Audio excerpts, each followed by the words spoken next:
Alléluia. Nous bénissons Dieu pour cette occasion qui me donne de partager la parole encore ce soir. Amen. Et nous bénissons le Seigneur pour Papa Timothée. Nous allons prier pour lui aussi tout à l'heure. Dieu a mis une atmosphère de prière, donc nous devons en profiter. Alléluia. Ce soir, je veux te parler de ce que tu pèses dans la vie. Amen. Si j'aime un thème, c'est ne sois pas léger, tu dois peser. Alléluia. Alléluia. Quand le Seigneur m'a donné ce thème, je me suis dit, c'est que certainement, je vais passer devant. Amen. Et pendant que le Seigneur me parlait de ce thème, je me rappelle, j'étais en train de faire la vaisselle. Et puis, c'est comme si Dieu dit, attends, je vais te montrer. Et mon téléphone sonne, je décroche et on m'annonce qu'une de mes tantes que je connais très bien est décédée. Amen. Elle est partie au pays pour enterrer quelqu'un. Et puis, au lieu de rentrer, elle est restée pour diverses choses. Amen.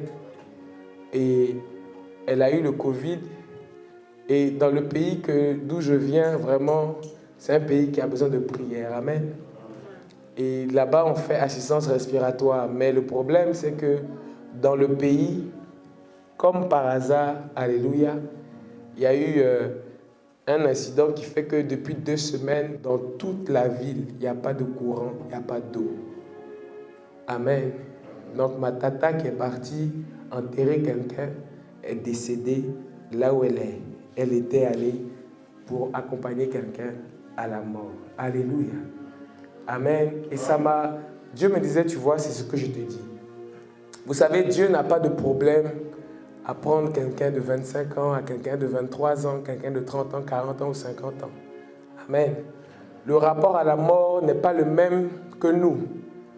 Avant elle, ma petite sœur a un ami qui lui est parti, qui a eu le Covid et qui a été rapatrié. Amen. Mais qui a décidé de ce que un devait revenir et de ce que un devait rester là-bas et mourir? Alléluia. C'est ce que spirituellement tu pèses qui décide de si tu restes ou si tu pars. Amen. On a maman Pongo ici qui est notre âgée. Il y a des gens plus jeunes qu'elle qui partent et puis elle les enterre. Alléluia. J'ai la dernière femme de mon grand-père. Quand je suis venu en France, elle était atteinte déjà d'une la maladie que tout le monde connaît. Amen. Une mémé qui était maigre. Quand elle se lève même pour aller aux toilettes, elle va à gauche, elle va à droite, et puis elle va aux toilettes. Amen. Et quand je suis venu, parce que j'ai vécu à Paris, quand je suis venu à Orléans, ma tante m'a appelé pour me dire qu'elle est dans le coma. Voyant l'état même de la grand-mère, on s'est dit qu'elle va partir. Les docteurs ont dit qu'elle va partir. Elle est restée, je crois, 2 ou 3 mois. Je ne sais plus trop. 3 mois, plus. Une mamie est restée, je ne sais plus combien de temps dans le coma. Les médecins ont dit, préparez-vous. Et elle s'est réveillée. Elle a enterré 3 de nos tantes avant de mourir vraiment. Alléluia. Et quand elle s'est réveillée, moi j'ai pris mon billet de train, je suis allé voir ma mamie. Elle me racontait qu'elle a fait un rêve pendant les 3 mois où elle dormait et puis nous en train de s'inquiéter. Alléluia. Elle a fait un rêve où elle voyait, vous savez, au pays, il y a ce qu'on appelle chez les Centrafricains les Betawali. C'est un groupe de femmes qui se lèvent pour bâtir. Alléluia. Au pays, c'est vrai, les gens se lèvent pour bâtir. Amen. C'est-à-dire, elles font des choses pour la gloire de Dieu. Concrètement, s'il y avait des Betawali à Christ vivant, l'église, elles vont venir, elles vont nettoyer, elles vont ranger, voilà, parce que c'est pour Dieu. Amen. Et quand elle était au pays, avant de venir en France s'installer pour ses besoins de santé, elle était Betawali. Donc, elle a vu une maison, elle était dans son habit de Betawali. Elle voyait une maison, elle savait que c'était pour elle. Elle voyait des maçons. Et au moment où elle voulait rentrer, un des maçons dit non, ce n'est pas encore le temps. Et puis elle s'est réveillée. Vous savez, le temps en esprit n'est pas le même que le temps physique. Vous comprenez? Des fois, tu rêves. Tu fais une sieste de 20 minutes, tu fais un rêve long. Seigneur, j'ai fait ça, après j'ai couru, après quelqu'un m'a rattrapé, tu te réveilles. Ce que tu as raconté là, ça peut prendre 3 heures, ça peut prendre 2 jours. Mais toi, tu as fait ça en 20 minutes. Vous comprenez? Le temps en esprit n'est pas le même que le temps physique. Voilà pourquoi nous devons discerner les temps. Alléluia. Et la maman, son rêve là, lui a pris 3 à 4 mois. Nous, on l'a attendu 3 à 4 mois. Mais son rêve, ça a duré peut-être 5 minutes dans sa tête. Elle ouvre les yeux, elle est à l'hôpital depuis 3 mois. Vous comprenez? Ce n'était pas encore le temps. Dieu a pesé et a estimé que ma mamie, très malade, elle avait une hernie comme ça. C'est-à-dire quand tu la voyais et puis on te dit dans le coma, tu penses que c'est fini. Mais Dieu avait décidé que ce n'était pas fini. Alléluia. Et ce qui m'a toujours marqué avec cette mamie, c'est qu'on dormait tous dans la même chambre. Moi, j'étais chrétienne, jeune chrétienne, servant le Seigneur à l'église. Mais cette mamie, toutes les nuits, se levait pour prier pour la maison. Amen. Et quand je suis allé la voir et qu'elle m'a raconté son rêve de 5 minutes qui a duré 3 mois pour nous, j'ai compris que Dieu avait estimé que son travail d'intercesseur n'était pas encore fini. Alléluia.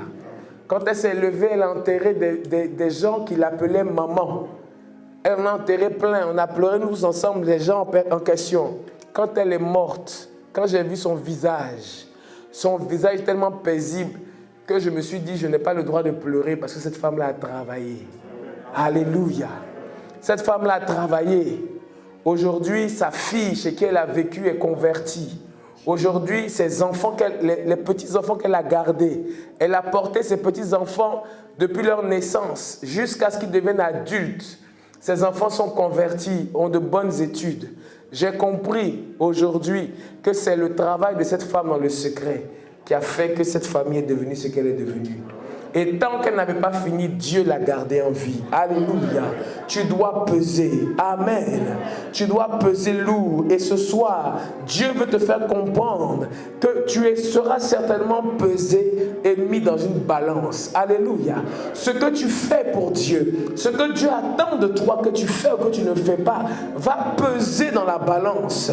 Va peser dans la balance qui va permettre d'ouvrir le ciel ou de fermer le ciel. Va peser dans la balance. Vous savez, souvent nous avons des sujets de prière et les sujets de prière en question vont avoir une réponse. La réponse ne dépend pas de toi, mais la réponse dépend de tes œuvres.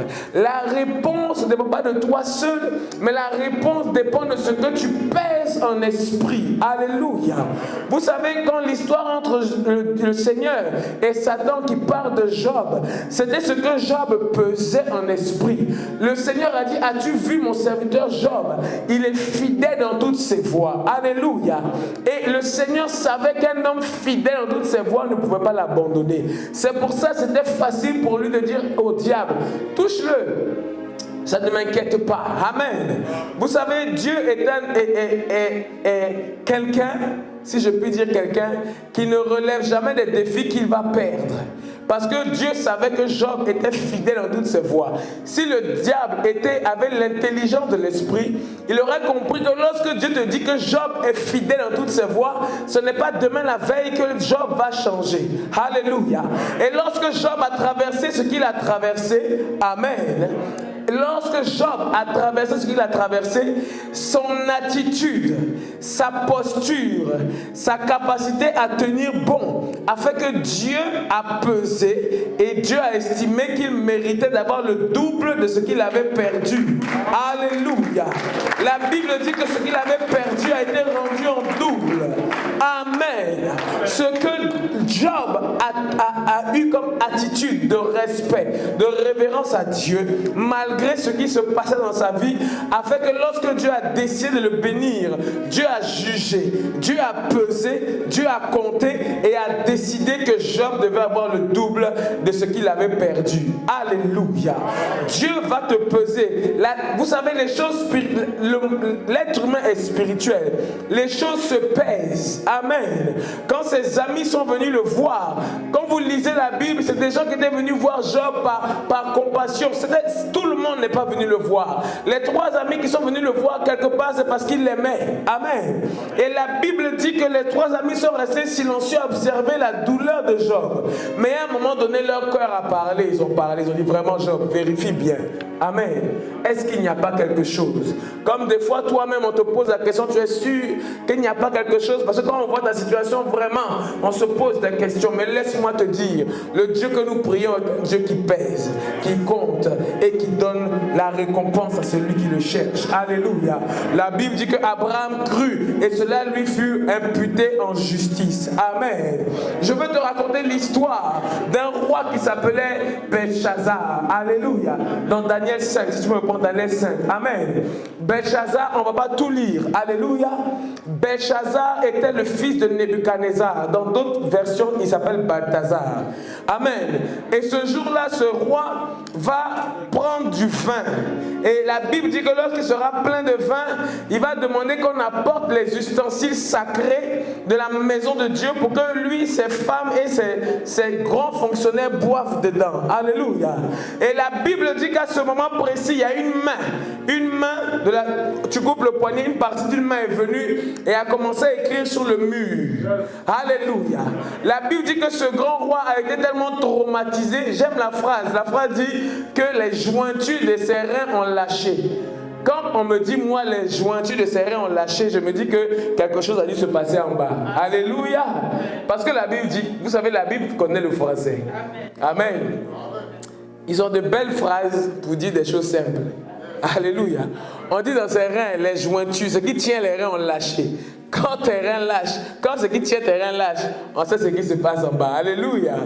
Et tout tremblant, il ne pouvait lire ce qui était écrit. Laissez-moi vous dire, il y a des choses écrites que personne ne peut lire si ce n'est pas l'Esprit de Dieu. Alléluia. Il y a des choses même dans le monde où nous vivons qui se passent. Personne ne peut les lire si ce n'est pas l'Esprit de Dieu. Le Covid est arrivé, personne ne peut comprendre ce qui se passe, ce qui va se passer si ce n'est pas l'Esprit de Dieu. Alléluia. Et tout tremblant, j'ai compris que ce roi-là ne connaissait pas beaucoup les mystères. Parce que je me souviens que Pharaon, lorsque quelque chose comme un bateau est devenu un serpent devant lui, il n'a pas tremblé. Parce qu'il avait l'habitude des choses mystérieuses. Alléluia. Mais ce roi a eu peur et a crié et a appelé les magiciens de l'époque, les chaldéens de l'époque, les gens de l'époque qui peuvent aller dans la dimension spirituelle, dans les choses ésotériques et expliquer. Mais même eux, dis avec moi, même eux, ne pouvaient pas dire au roi concrètement ce qui se passe. Parce que ce qui est de l'esprit, il n'y a que celui qui a l'Esprit de Dieu qui peut l'entendre, le comprendre et le voir. Alléluia. Ce soir, tu vas prier pour être rempli de l'Esprit. Parce que si tu n'es pas rempli de l'Esprit, tu vas être un chrétien qui ne pèsera pas lourd. Et tu vas être pauvre. Pauvre en esprit, pauvre en vérité et pauvre dans toutes les dimensions de ta vie. Amen. Le problème des chrétiens, c'est que nous sommes pauvres. Nous sommes pauvres en esprit. Nous ne méditons pas la Bible. Nous sommes pauvres en esprit. Nous ne connaissons pas le Dieu que nous prions. Nous ne cherchons pas le Dieu que nous prions. Et après, c'est nous qui sommes les premiers des murmureurs à critiquer les autres, à voir des pasteurs comme si c'était des démons. Ce n'est pas ta faute, c'est parce que l'ignorance tue. Alléluia. L'ignorance tue. Quand tu ne sais pas, tais-toi. Amen. Quand tu ne sais pas, demande. Mais surtout, tais-toi. Demande d'abord. Amen. Alléluia. Les situations que nous traversons nous font peur parce que nous ne savons pas le Dieu que nous avons avec nous. Nous avons un Dieu que nous connaissons du bout des lèvres. Mais nous sommes effrayés par les situations que nous vivons. Quel problème tu vis que personne n'a vécu et que personne ne vivra et qui ne s'en sortira pas? Alléluia. Ce roi a été traumatisé par la vision ou par ce qui s'est passé. Je prie ce soir que Dieu te traumatise, mais dans le bon sens. Amen. Alléluia. Et ça, ce qui me plaît, c'est que la reine mère arrive. Et la reine mère est calme. Elle dit, roi, mais ne t'effraie pas. Dans la ville, il y a quelqu'un. Alléluia. Tu l'as? Daniel 5, verset 10. À partir du verset 10. Prends la parole, tu vas lire avec Maman Passa. Amen. Tu vas lire avec elle, parce que souvent il est bon de lire aussi. Amen. Tu ne dois pas être pauvre en esprit. La Bible dit, mon peuple périt manque de connaissance. Si tu as rejeté la connaissance, Dieu te rejette. Alléluia. Verset 10. Verset 10. La reine, à cause des paroles du roi et de ses grands, entra dans la salle du festin et prit ainsi la parole. Elle prit la parole et puis elle dit, Ô roi, vis éternellement. Vis éternellement. Que tes pensées ne te troublent pas. Ne sois pas troublé par tes pensées. Et que ton visage ne change pas de couleur. Enlève la couleur verte que tu as eue. Il y a dans ton royaume un homme. Dans ce royaume, il y a un homme. Qui a en lui l'esprit des dieux saints. Qui a en lui l'esprit des dieux saints. Et du temps de ton père. Et au temps de ton papa. On trouvera chez lui des lumières, de l'intelligence et une sagesse semblable à la sagesse des dieux. En fait, au temps de ton papa, on trouvait en lui une intelligence, une lumière, mais à la dimension des dieux. Alléluia. À l'époque, tout le monde savait qu'il y avait des dieux. Mais cet homme-là avait un esprit particulier qui avait une lumière et une sagesse à la dimension de ce qui est en haut et non de ce qui est en bas. Alléluia. Je suis venu te dire, Église, en tant que chrétien, tu dois avoir une sagesse à la dimension de ce qui est élevé et non de ce qui est terrestre. Alléluia. Quand tu parles, on doit voir en toi quelqu'un qui a de la hauteur. Amen. C'est-à-dire que toi, quand tu ouvres la bouche, tu ne parles pas comme un païen, tu ne parles pas comme quelqu'un qui est ignorant des choses de l'esprit, parce que tu as connu Christ et l'esprit de Dieu habite en toi. Alléluia. Ton discours ne doit pas être le même que les personnes qui ne connaissent pas Dieu. Oui, tu peux vivre des situations qui ressemblent à ceux du monde, mais la Bible dit que tu es dans le monde, mais tu n'es pas du monde. On doit voir en toi des lumières qui ressemblent à du divin, parce que les gens ne savent pas qu'en réalité il y a divin et il y a divin. Alléluia. Continue. Aussi le roi Nebuchadnezzar, ton père, le roi ton père, l'établit chef des magiciens. Ça dit tellement le monsieur pesait, on l'a établi chef des magiciens. Je vous pose la question, Daniel avait l'esprit de Dieu ou l'esprit du diable? L'esprit de Dieu, on l'a établi chef des magiciens. Les magiciens ont l'esprit de Dieu ou l'esprit du diable? Tu dois être chef des sorciers. Amen. Oh, je pense que tu as dit ça bien. Tu dois être chef. Alléluia, tu dois être chef. Alléluia. Tout à l'heure, on va prier, tu dois être chef. Moi, je vous dis toujours, on va finir aujourd'hui à 13h50. C'est bon pour vous? Ça vous va? 13h50, c'est bon? Dites-moi. Hein? Bon, c'est bon. Amen. Continue. Chef des magiciens, des astrologues, des chaldéens, des devins. Des devins. Parce qu'on trouva chez lui. Chez Daniel. Nommé par le roi Belshazzar. L'esprit supérieur de la science et de l'intelligence. Yes. La faculté d'interpréter les sons. A dit, on explique ce qu'il y avait en lui. Ça dit un esprit supérieur d'intelligence. Une faculté d'expliquer les sciences. Ça dit, le monsieur était maillé jusqu'à... Amen. Alléluia. C'est-à-dire, lui, quand il parle, vous pouvez tous parler. Et vous savez, souvent, nous les hommes, on pense que c'est quand un gars a l'argent, il parle et puis on le respecte. Tu peux ne rien avoir dans tes poches, mais ce que tu as dans ta bouche, quand tu parles, on te respecte. Parce que tes lumières, c'est-à-dire quand on dit la lumière, c'est-à-dire quand tu viens, ce que tu dis, ça éclaire. Toi, ce que tu dis, ça crée des palabres. Toi, ce que tu dis, ça crée des problèmes. C'est toujours toi qui es au téléphone à regarder des histoires où ton nom est dedans. Sors de là. Alléluia. Dis avec moi, sors de là. C'est toujours toi qui as des problèmes avec les autres. Et puis tu vas dire toujours que les autres n'ont pas l'amour. Mais moi, je ne te comprends pas. Si les autres n'ont pas l'amour, toi et l'amour. Alléluia. Moi, j'aime les gens qui me disent, Elodie, tu ne m'appelles jamais. Moi, je ne comprends pas. Si moi, je ne t'appelle pas, toi, appelle-moi. Alléluia. Tout le monde me connaît, j'appelle jamais. En tout cas, sachez. Elle peut témoigner, j'appelle jamais. Alléluia. Mais elle m'appelle. Parce qu'elle ne va pas limiter son amour au fait que moi j'appelle jamais. Écoutez, à un moment donné, il faut savoir que c'est toi qui dois produire aussi. Si moi je suis incapable de produire, toi produis. Alléluia. Parce que nous sommes dans l'assemblée des saints, que les faibles soutiennent les forts. Si moi je suis faible en appel téléphonique, toi sois fort en appel téléphonique. Et ainsi nous nous édifierons. Alléluia. Amen. Il y a dans ta vie des lumières. Ce soir, tu vas activer la lumière qui est en toi. En tout cas, vraiment, moi je n'aime pas dire à quelqu'un lève-toi prie, mais aujourd'hui, si tu es assis, je vais te dire lève-toi prie. Parce que tu ne peux pas être un chrétien misérable. Je refuse ça, en tout cas à Christ vivant. Dieu nous a fait trop la grâce d'avoir un papa Timothée trop grand de cœur et d'esprit pour que toi tu finisses misérable. Je refuse. Dis avec moi, je refuse. Continue, Marie. d'expliquer les énigmes et de résoudre les questions difficiles. C'est-à-dire, il explique les énigmes, ce qui est compliqué là, lui il explique. Et puis il résout les questions difficiles. Que Daniel soit donc appelé. Que Daniel soit donc appelé. Alléluia. Et donnera l'explication. Et puis il te donnera l'explication. Amen. Alors Daniel fut introduit devant le roi. Le roi prit la parole et dit à Daniel, es-tu ce Daniel, l'un des captifs de Juda, que le roi mon père a amené de Juda? Pause.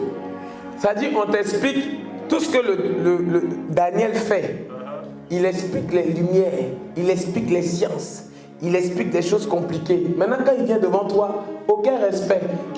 Tu es le juif exilé là. Alléluia. Lisez bien. Lorsqu'il lui demande qui tu es, il lui dit pas, es-tu Daniel, le grand Daniel qui dit ces choses, qui fait ces choses. Il dit, c'est toi Daniel dont on parle ici, l'exilé, le juif qui fait partie des esclaves, c'est toi. Alléluia. Les hommes peuvent te mépriser, mais ce qui est en toi parlera à ta place. Alléluia. Tu peux énerver les gens, mais ce qui est en toi parlera à ta place. Alléluia. Je me rappelle à une époque, on était jeunes, pasteur Alain gérait la jeunesse. Quand on dit ensemble, dis à ton voisin, je t'aime de l'amour du Seigneur. On avait une soeur en Christ qui a dit à un frère, deux, trois fois, je te hais de l'amour du Seigneur. Je vous dis, les chrétiens, on est forts, hein? Il y a une dimension. Nous avons une dimension, mais je nous comprends. Parce que quand on est en esprit, ce que nous faisons est grave. Dans le bon comme dans le mauvais. Alléluia. Quand nous sommes en esprit, dans le bon, on fait des choses graves pour la gloire de Dieu.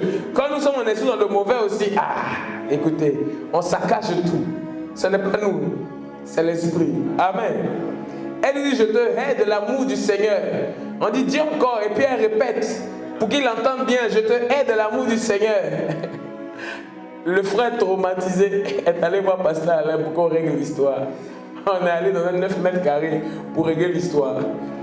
Pasteur Alain a dit à la soeur, oh, le frère, c'est juste qu'il lui a fait la cour. Il lui a offert 12 roses rouges. Amen. Je vous dis, quand je dis 12 roses rouges, moi à l'époque, je ne connaissais pas l'histoire des fleurs. C'est avec le frère que j'ai appris l'histoire des fleurs. Parce que le frère a fait l'erreur. Pasteur Alain dit, c'est parce qu'il a fait l'erreur de t'aimer que tu t'es permis de dire ça. Amen.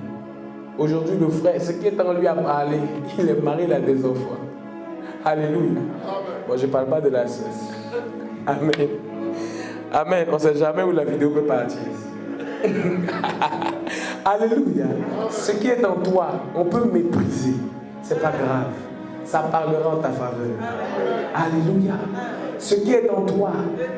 Vous savez, ce que tu dis, ce que tes œuvres, quand elles parlent, même ceux qui t'énervent, ceux qui sont énervés par tes œuvres, ne peuvent pas s'empêcher de reconnaître qu'en toi il y a l'Esprit de Dieu. Écoutez, les gens qui écoutaient Jésus savaient que ce que Jésus disait faisait du bien, mais n'ont pas empêché de vouloir le tuer. Ça n'a pas empêché Jésus d'être glorifié. La Bible dit qu'il s'est rendu obéissant jusqu'à la mort. Écoute, le Dieu que nous prions, il a été humilié de mille façons. Déjà, en tant que Dieu descend dans la dimension de l'humain, c'est être humilié. Amen. En tant que Dieu qui n'est pas dans le temps, Dieu est atemporel. Il n'est pas comme toi où on compte les jours. Dieu se réduit à 1 an, 2 ans, 3 ans, il est bébé, il grandit. Un Dieu qui a appris, qui s'est humilié, se rendant semblable à toi et moi. La Bible dit qu'il a appris l'obéissance. C'est-à-dire, lui, on l'obéit, tout le monde doit l'obéir. La nature l'obéit, même Satan l'obéit. Et il est descendu apprendre à obéir à des hommes, s'il te plaît. Alléluia. Et il s'est rendu humble au point d'aller jusqu'à la mort de la croix. Les gens lui crachaient dessus, lui rappelaient qu'il n'était rien, alors qu'il était tout. Alléluia. Des gens comme Pilate vont se lever devant lui pour lui dire, tu es le roi. Entends lui-même, c'est le roi des rois qui est là. Mais il te regarde et puis il ne parle pas. Quelle dimension d'humiliation Jésus n'a pas subi. Mais parce qu'il savait que ce qui est en lui est plus grand que ce qui est dans le monde, il a pu les affronter sans problème. Alléluia. Nous avons du mal à affronter les situations difficiles parce que nous ne réalisons pas que nous pesons en nous. Nous avons reçu l'esprit de force, l'esprit de puissance par lequel nous crions Abba Père. Alléluia. L'esprit qui est en toi n'est pas sera petit. La différence entre toi et le païen, c'est que quand tu traverses cette situation difficile, tu sais que ce qui est en toi est plus fort et dominera. Alléluia. Nebuchadnezzar, tu es le petit exilé juif. Il dit, bon, si tu m'expliques, vas-y, continue. Alors Daniel fut introduit devant le roi. Le roi prit la parole et dit à Daniel, es-tu ce Daniel, l'un des captifs de Juda, que le roi mon père a amené de Juda? Yes. J'ai appris sur ton compte que tu as en toi l'esprit des dieux. J'ai appris sur ton compte que tu as en toi l'esprit des dieux. Et qu'on trouve chez toi des lumières, de l'intelligence et une sagesse extraordinaire. Amen. Va au verset 17. Verset 17. Daniel répondit en présence du roi, garde tes dons et accorde à un autre tes présents. Yes. Je lirai néanmoins l'écriture au roi et je lui en donnerai l'explication. Va au verset... voici l'inscription. Verset 26. Verset 26. Et voici l'explication de ces mots. Voici l'explication de ce que tu as lu qui t'a fait trembler au point où les jointures de tes reins se sont relâchées. Comptez. Dieu a compté ton règne et il a mis fin. Il a dit, ça là c'est écrit compter. Dieu a compté ton règne et il a mis fin. Vas-y. Peser. Dieu a pesé la balance. Peser. Dieu a pesé la balance. Et tu as été trouvé léger. Et tu as été trouvé. Tu as été trouvé. Continue. Divisé, ton royaume sera divisé. Divisé là, ton royaume sera divisé. Et donné aux Médès et aux Perses. Et donné aux Médès et aux Perses. Aussitôt Belchazar donna des ordres et l'on revêtit Daniel de pourpre. On lui mit au cou un collier d'or et on publia qu'il aurait la 3e place dans le gouvernement du royaume. Acclame Jésus pour Daniel. Alléluia. Amen. C'est-à-dire, il lui explique que compter, on a compté. Peser, on a pesé. Tu as été trouvé léger. Donc ton royaume sera divisé. On finit de te dire ça. Et puis tu habilles la personne d'or. Et puis tu lui donnes la 3e place du royaume. Alléluia. Continue. Cette même nuit, Belchazar, roi des Chaldéens, fut tué. Cette même nuit, le roi à qui on a dit non, on t'a pesé, tu étais trouvé léger, il fut tué. Amen, tu peux t'asseoir. Alléluia. Ça veut dire que lorsque quelqu'un part, il y a quelque chose qui est pesé, qui est compté, et puis quand on te donne léger, on te prend. Alléluia. Je me souviens du figuier, Jésus est venu, il voulait manger, et parce qu'il n'a pas trouvé à manger, il a dit ok, sèche. Il part, il revient, le figuier a séché. Amen. Et le figuier a une particularité. Vous savez, lire la Bible, c'est bien. Amen. Le figuier, en fait, est un arbre qui est censé donner du fruit en toute saison. Et Jésus a pesé l'arbre, a estimé que moi, le roi, je devais manger. Quand Dieu vient devant toi et puis dit que c'est ça, c'est ça. Quand Dieu dit lève-toi, lève-toi. Quand Dieu dit arrête-toi, arrête-toi. Alléluia. Parce que tu vas être pesé. Et si tu es trouvé léger, quelque chose se passe. La même nuit, il a été enlevé. Mais parce que Daniel pesait lourd dans le royaume, même quand il disait des décrets divins négatifs, il était toujours honoré. On finit de te dire que ton royaume sera divisé. On finit de te dire que ton royaume sera... Tu as été trouvé léger. Et toi, tu habilles la personne de pourpre. Et tu lui donnes la 3e place du royaume. Daniel a régné en Babylone en tant qu'enfant de Dieu parce qu'il était lourd. Alléluia. À tous les niveaux, quand que tu marches par l'esprit, tu vas régner parce que tu es lourd. Ce soir, Dieu veut te ôter la légèreté. Amen.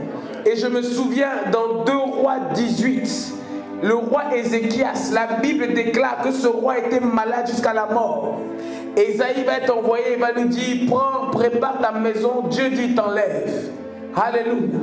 La Bible déclare dans 2 Rois 18 que cet homme a prié, il a dit à Dieu, souviens-toi de ce que j'ai fait.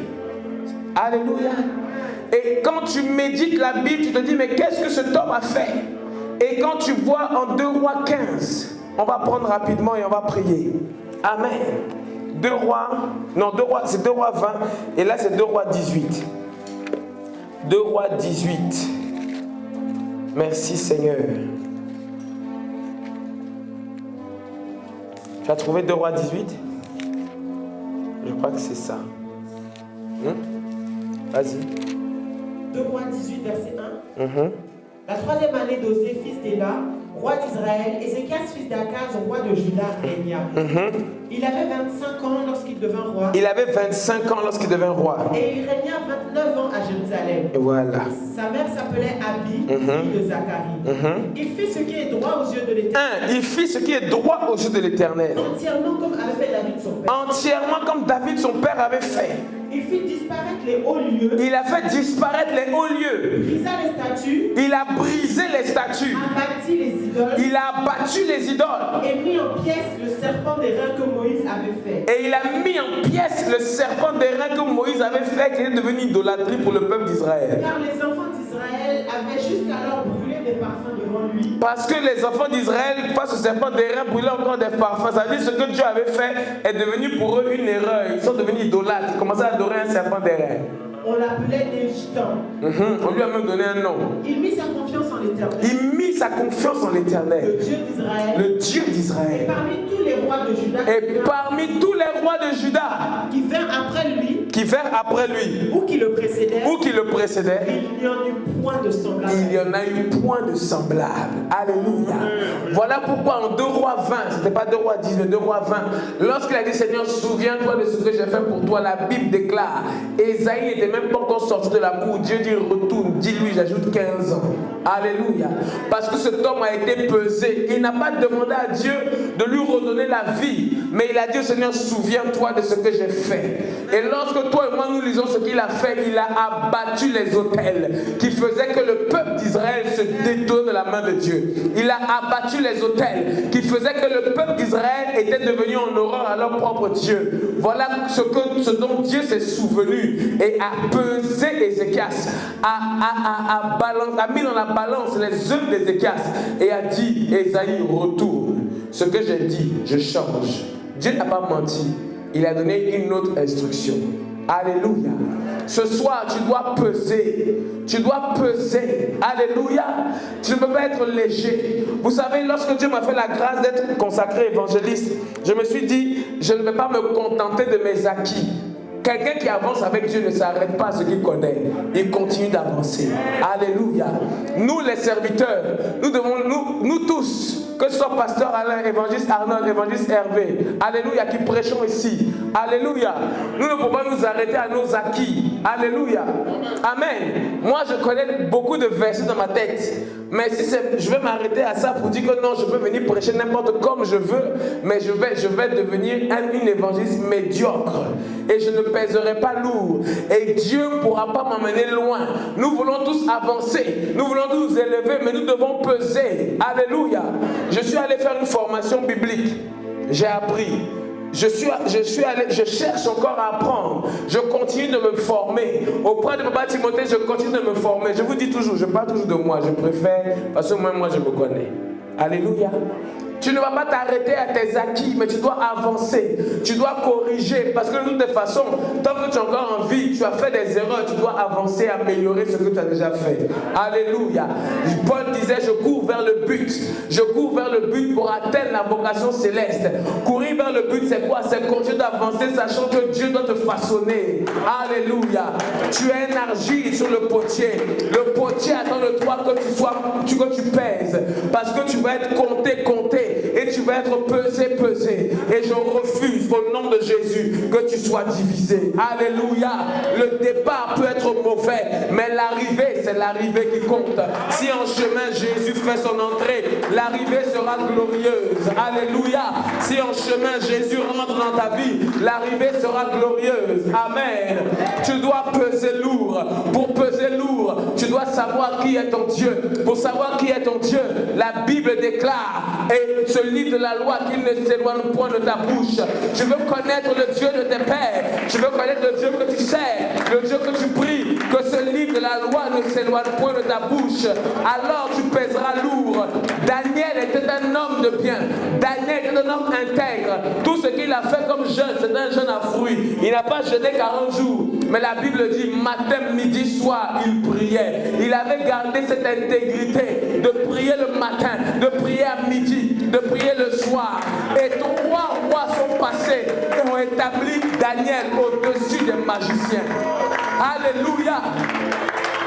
Alléluia. Daniel n'avait pas l'esprit de Dieu comme toi et moi. Il priait seulement le matin, le midi, le soir. On refusait de manger les mets sacrifiés à des dieux étrangers. C'est tout. Mais cet homme a été établi sur la maison des magiciens, des sorciers, des chaldéens et des devins. Alléluia. À un niveau où même le roi ne sachant pas quoi faire, on lui a dit d'appeler l'exilé juif. Alléluia. Oui, il avait le statut d'exilé juif. Oui, il avait le statut d'étranger en France. Oui, il avait le statut de sans-papier. Mais c'est lui qu'on a appelé pour résoudre les situations difficiles du royaume. Le Seigneur attend de toi que tu pèses. Et on t'appellera pour résoudre les situations difficiles. Alléluia. Peu importe d'où tu viens, peu importe comment tu as commencé, c'est la fin qui compte.